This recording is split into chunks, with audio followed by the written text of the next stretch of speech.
Welcome back, everybody, once again to the Victory World Cup of Pokemon VGC, sponsored by Elgato. And this time, I've traded Stefan in for Ben Kiriakou. How you doing, man? Yeah, really good. Really looking forward. We've got through some great games already this tonight or this afternoon or this morning, depending on where you are tuning in from in the world. And yeah, we're down to the final result. We've got Hong Kong and South Korea battling it out. You've already seen the preview. There's something really exciting that we're going to be seeing. I'm really looking forward to it coming to the game and being one of those, hopefully, one of those games where you see the cool Pokemon and the cool Pokemon comes to the match and you see what the cool Pokemon does. But we'll see if we could get there in just a moment. But before that, we've already seen a pretty exciting and dominating game, and really the example of what happens when you're playing against Zacian and only one side lets the dogs out and the other side keeps them at home, and it doesn't really work out to such a good time for the player that left them at home. No, it doesn't, Ben. That was quite an analogy, but I did love it. So, yeah, we've got Patrick Cheng of Hong Kong versus Seunghoon Cha of South Korea. And we're going to have a quick look at their group stage here.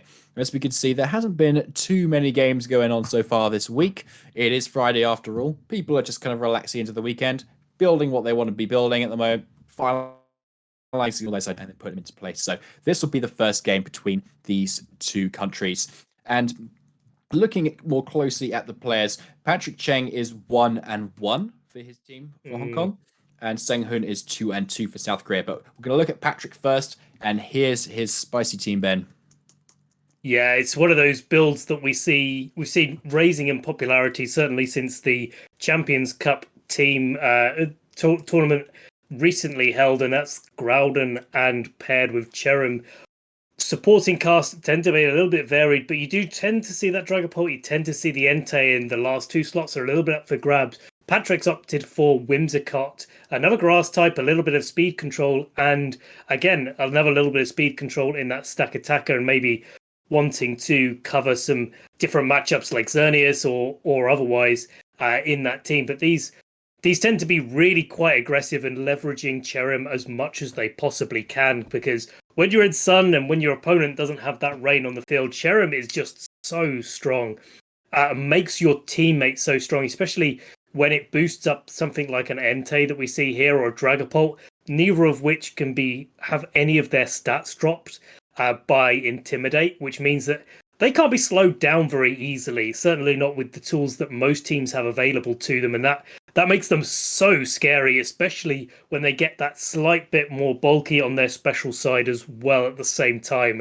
Really difficult to go up against, and if you don't have a good matchup against this, straight off the bat, you just know you're going to be taking lots and lots of damage, and it's going to be one of those really explosive sets. So we'll see if Seunghoon has an answer there available for this Sun-based team.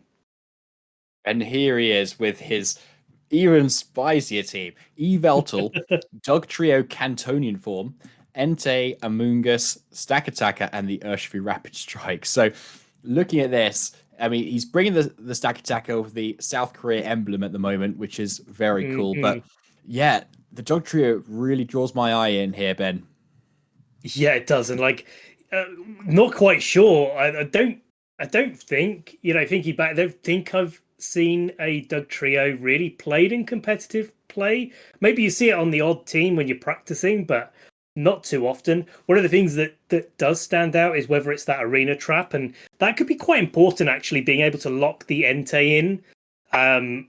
Excuse me, if you're Seunghoon, and maybe be able to knock it out with an earthquake or something like that, or maybe just take advantage of that trapping effect for the Urshifu, which can attack through protects. But it's gonna be an interesting one, because you've got this kind of really aggressive offensive team that makes itself even more powerful, and that's going up against Yveltal, which is the kind of Pokemon that you see typically that plays a little bit slower, a bit more defensive, a little bit more bulky, takes attacks, dishes out great damage with foul play and other such effects, and recovers a little bit of health as well. So it could be either way. You know, if there's a team that you wanted to play against the Groudon with, it definitely would be that Yveltal. I think it would, yes. So we're going to see how these players play it out in game one of this set. Thinking about leads, we're going to... I'd imagine maybe a Dugtrio lead would be quite nice because you lock in something immediately, which means that you can switch your ally out into something you know they're going to stay in for. So, and it looks like both these players have a couple of modes of speed control. The Yveltal may have Tailwind, or we may just see the Assault Vest set that we've been running around. But on the Groudon player from Patrick, we've got Tailwind from the Whimsicott, and we got Trick Room from the Snack Attack as well. So speed control is going to go either way here, and I think that's going to be quite a key component into how these players play around, especially versus each other's Entei's. But let's get into this game one. Yeah, one of the things I was just thinking about when we're going into this match is actually the Arena Trap does affect the Dragapult, where something like Shadow Tag wouldn't. And so you've got this like weird case where normally you bring Dragapult against Pokemon that trap you, but you can't anymore because it's Arena Trap and it's not Shadow Tag. So here we see the Dugtrio, the cool Pokemon, is coming to the match. Entei on both sides, and of course that Groudon finishing off the roundup for the lead in game one. Yeah, so we do see the Dugtrio lead here actually, and I could be wrong, but I'm pretty sure Dugtrio actually gets high horsepower. Riddle me that. So it's looking quite good into Entei. However, if Patrick's Cheng's Entei is Choice Scarf, like a lot of them are, and it just goes for a Sacred Fire, and even if this Dugtrio Sash, there's a 50% chance it just goes down this turn. So I'm wondering if there's maybe a few more support options on it that we don't know about yet. However, Seunghoon has led his Dugtrio with that Entei, which does nicely cover Groudon. And if it is that Stone Edge as well, if maybe he switches in if there's a Cherrim switch in on Patrick's end, he could do a lot of damage back. But yeah, there's a probable Choice Scarf on Patrick's end, knocking it down to the Focus Sash, and there is... Oh no, the Dugtrio going to be going down turn one. We see a return Sacred Fire going into that Groudon. Does not pick up the burn though. Absolutely right, David. It is that high horsepower going into the Entei. Wouldn't have picked up the KO even without the burn. So good information there for Patrick on how that Dugtrio is trained. And unfortunately, it doesn't even need the burn to be knocked out. The Dugtrio is going to be going down to that Precipice Blades as well as the Entei. So Seunghoon having a real difficulty in this early game. Being surprised, maybe taken off guard by the Choice Scarf on that Entei, and just equally losing it so early on is going to be quite difficult for Seunghoon to bring this back now. Absolutely, and unfortunately the burns go completely into Patrick Cheng's favour there as well. He gets the burn he wants and doesn't get the burn his own Groudon. So he is able to get off that Precipice Blade with full power and take out that Entei, whereas if there was that 50% chance that went to Seunghoon's way, we would have been looking at a very different game, actually. So, funny how two Sacred Fires have really completely flipped the game and how they could have gone very different without that. But let's see if Seunghoon can bring this back with his Pokemon that have a fairly decent matchup here. Yeah, indeed. So we see Aqua Jet followed by Sucker Punch coming out from Seunghoon is enough to pick up the Entei, and that's a really big knockout to be able to get. Groudon goes for the Heat Crash, presumably into Yveltal. There it is, taking it to just over half of its health. And actually, that's a really nice position for Seunghoon to be in coming into this turn, because you think, well, he's having some trouble now picking up any knockouts, but combination of super effective and neutral priority attacks are enough to pick up that Entei, and Heat Crash doesn't quite do half damage to the Yveltal, so I could have an opportunity here to come back in this game. Yeah, there has to be maybe a helping hand on this Whimsicott to be able to pick up this Yveltal. And interestingly, even if you've got Tailwind here, Seunghoon still has 2 priority attacks that he can use despite that. And this Groudon may still be in range of that Sucker Aqua Jet, but it's not gone for here. No, not at all. Heat Crash again coming out into that Yveltal, just securing all of that damage. And we see Close Combat go straight into the Groudon, picks up a critical hit, could have made a difference in this match. But we've seen it switch moves, so not a choice band or or the like. We haven't seen any activation of an item. So, yeah, that critical hit probably was important there. Great for Seunghoon to be able to get a little bit of traction in the match, and Oblivion Wing coming out, and you can see why that move is so good. It just restores so much health, and actually, after turn 1 you think, well, how does Patrick lose this game? And this is kind of how. I mean, Seunghoon looks like he's now, with the Cherrim coming out into the field, in a really strong position. So David, what do you think that Patrick can do to eke out this match?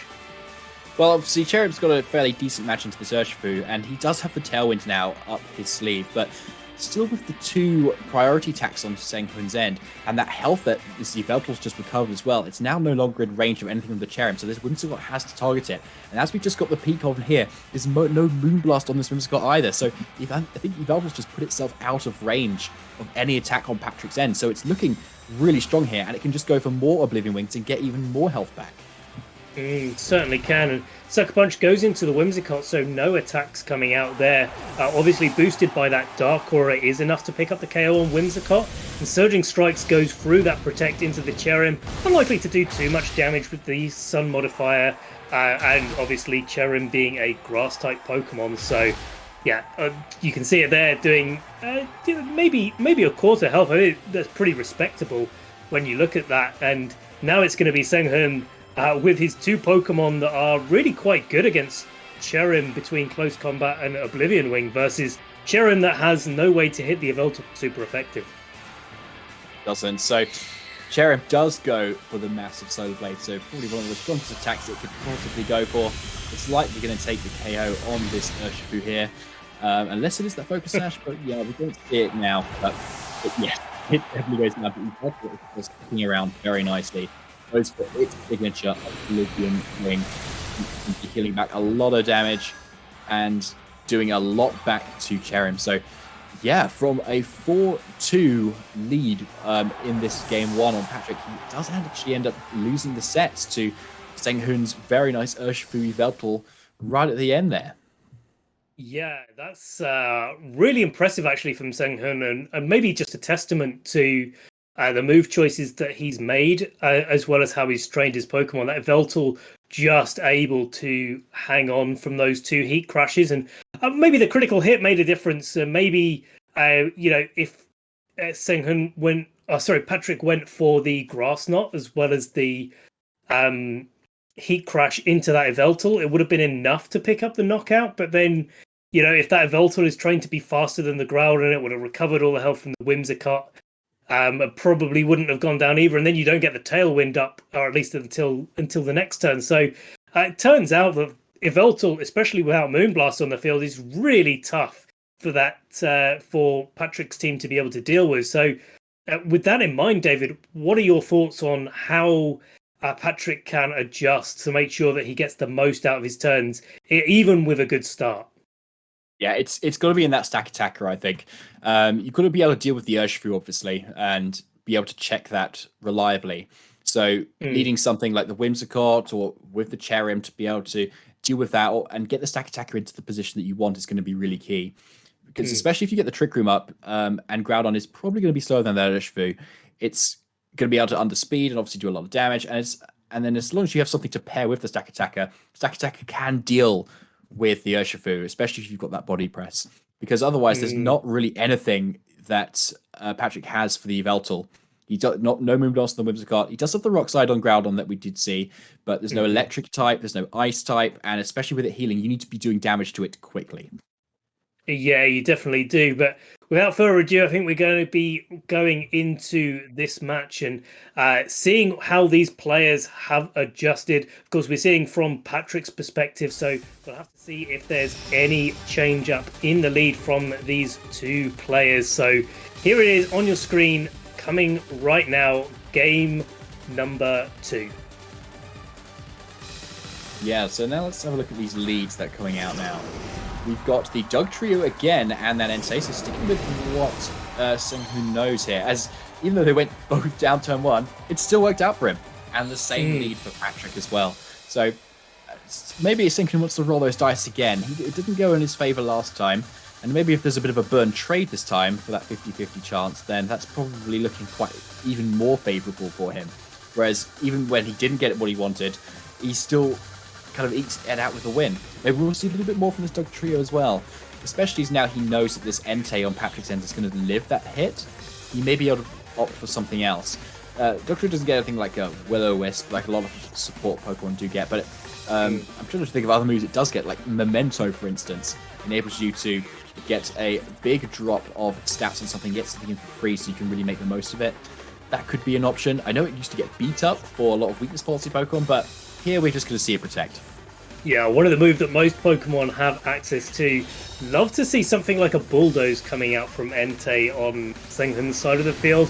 That'd be pretty cool, but we just see a Sacred Fire coming out.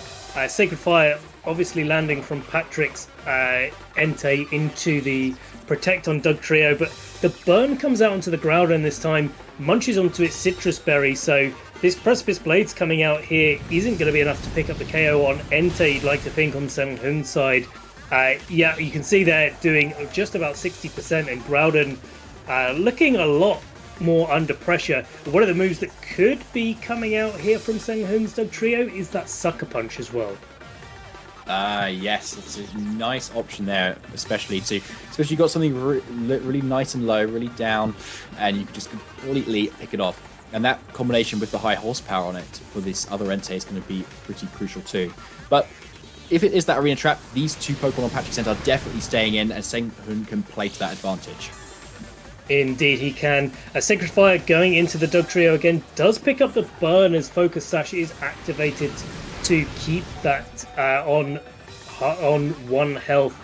Sacred Fire going into the Groudon yet again isn't quite enough to pick up the KO, so we are going to see another Precipice Blades here, but I mean, we've been in this position before, and it was definitely better last game for Patrick as 2 KOs come out, the Entei and the Doug Trio go down, and now that Entei holding a Choice Scarf is going to be in range of 2 priority attacks from that Yveltal and the Urshifu if Seunghoon decides to go for it. So maybe a little bit of a switch up here, but equally pressured on Patrick's side. So we'll see if the supporting cast for Patrick is any different in this match, and whether or not he's got a few more tools in his arsenal to deal with that Yveltal. So we saw last time Patrick was doubled up into his Entei by Seunghoon with the double priority move. So I wonder if we see maybe a bit of more of a switch up here, because if Entei does end up switching out, Seunghoon goes for that play, there's a lot of damage output because Sucker Punch will just fail. And Groudon isn't looking too threatening here either with that burn too, so it's not going to do too much, but it might put it in range of something. But if there's one thing you do want to be able to do is go for a Sacred Fire and maybe get that burn into the Urshifu, because that frees up a potential stack attacker in the back. But we do see the little cheeky reveal that there is none there at the moment, but let's see if it is actually enough to be able to take this, especially versus this very oppressive Yveltal.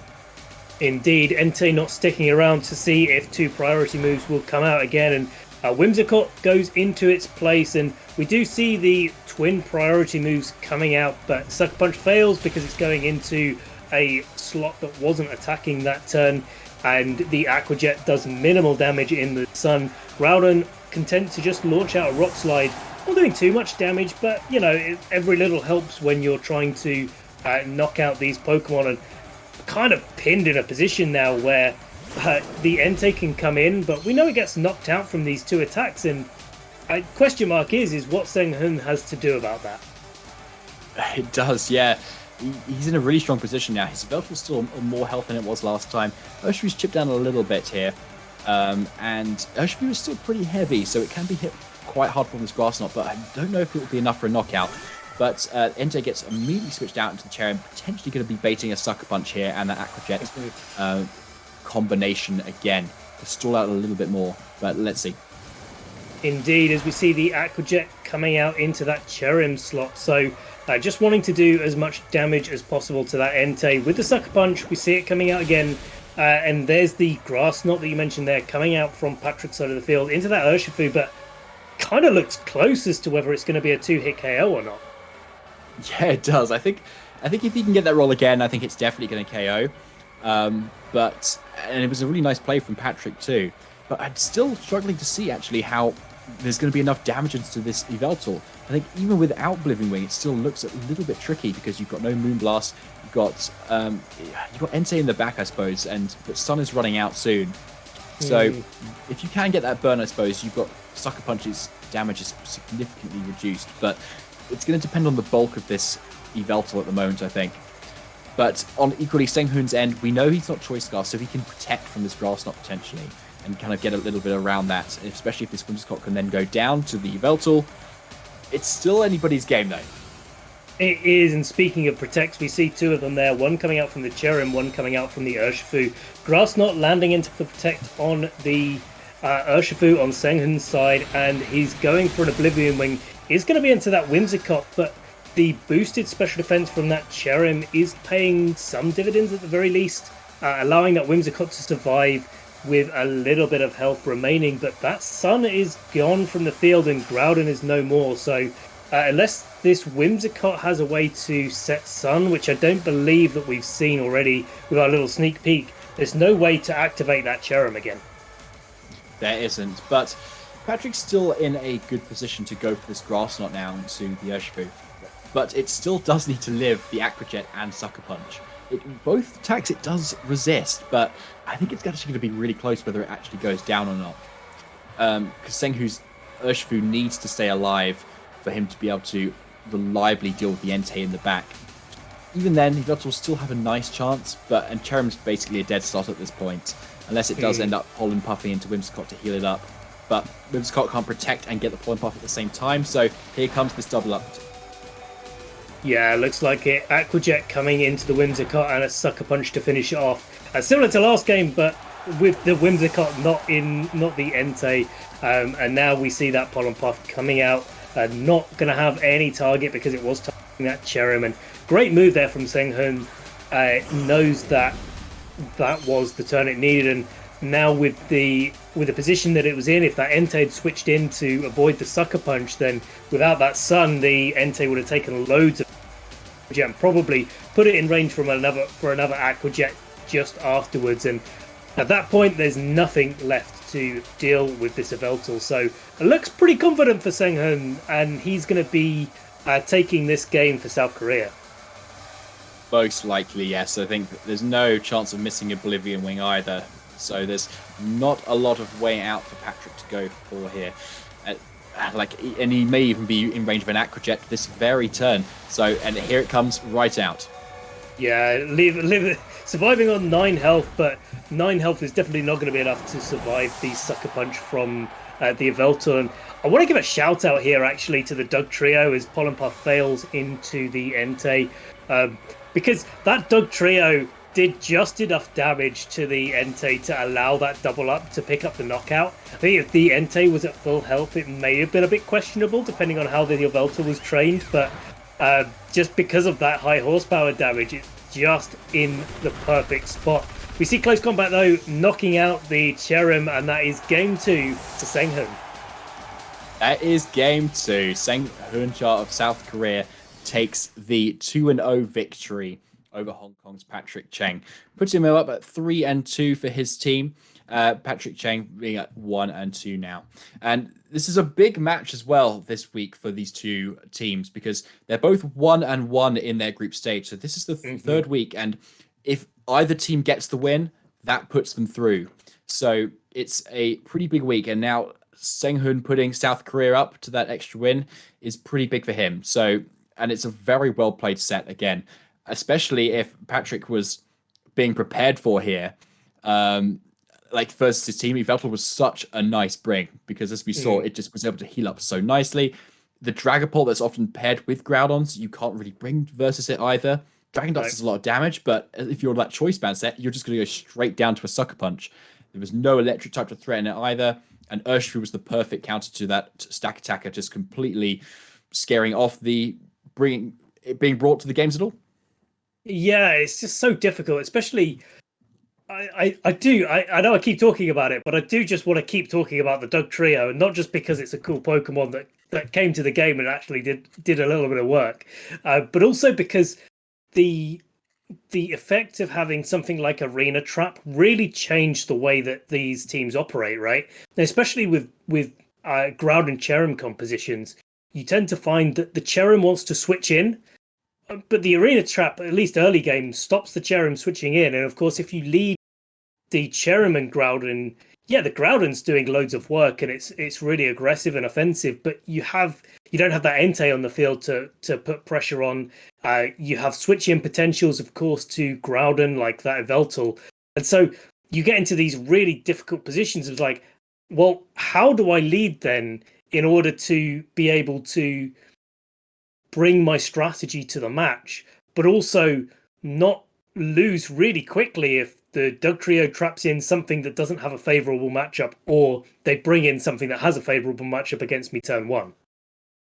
That's a really good point. Yeah, it's a really nice theory because it's something like that you don't really put. Dugtrio is not something that you put on a team because like, oh, I need a good ground type. Let's put on Dugtrio. Yeah. You kind of Yeah. want to base it more around how you want to play the match because of its ability to be able to trap those Pokemon in. You think like, right, if I lead Dugtrio here, what am I trapping in, and how can I make the most of that with Yeah. my ally that I'm using? So, and having say a choice Pokemon on the field limits the choices your opponent has to switch in on it. And Yeah. so you can effectively get that lock, even if you're not using something like a Perish Trap team or something. So really interesting to see that. And the Dugtrio actually takes the win as well, which is not often the case with these very interesting Pokemon. So thank you Yeah. very much for everyone to tuning in for our stream on Friday. Be sure to tune in tomorrow for our Saturday stream. Again, another 5 matches and another further hype sets, especially after a lot of people would have been already playing their games this week. So from myself and from Ben, thank you very much for tuning in, and we'll see you again.